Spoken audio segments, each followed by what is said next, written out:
Seeing those flashing lights, getting pulled over, it's stressful for any driver. But if you couldn't communicate with the police, how bad would that be? Well, for some hard of hearing and deaf drivers, it is a scenario they fear. NBC4's Alan Henry, live in the newsroom, with steps that Ohio now is taking to make some of the state's roads a little bit more accessible to everyone. Alan? Yeah, that's right, Brett. This week, these new communication cards have been rolling out across the state. Members of the deaf community say a simple point of the finger at one of these cards can take away a lot of anxiety. Oftentimes deaf people have trauma when communicating with the police, and so this really just cuts down on any of those miscommunications. It may appear to be a simple card filled with pictures, but for deaf Ohioans, it's a new tool designed to help them interact with law enforcement if pulled over. How do you communicate with an officer, especially when someone who's deaf who works with their hands?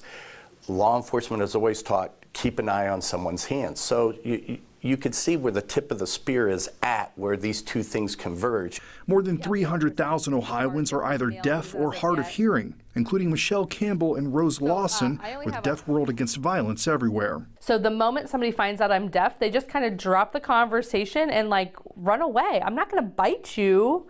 You know, I want to know what you want to say. I'm interested in engaging with you. But before I can even attempt to do that, they're gone. That's not really an option during a traffic stop, which is why they worked with the state to create the new cards. Oftentimes police will misunderstand us because deaf people use, there's tone within their sign language. So think about like when you're talking, you have different tones.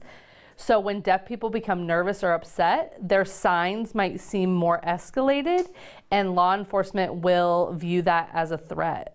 The women say they've already seen a difference. When I was pulled over without the communication card, there was a lot of attitude. You know, I felt really nervous, I felt anxious. But when I had the card and I got pulled over, I was able to, show the officer, and it really changed the experience. He was very friendly. He used the card to be able to communicate with me, and it really did help the situation a lot.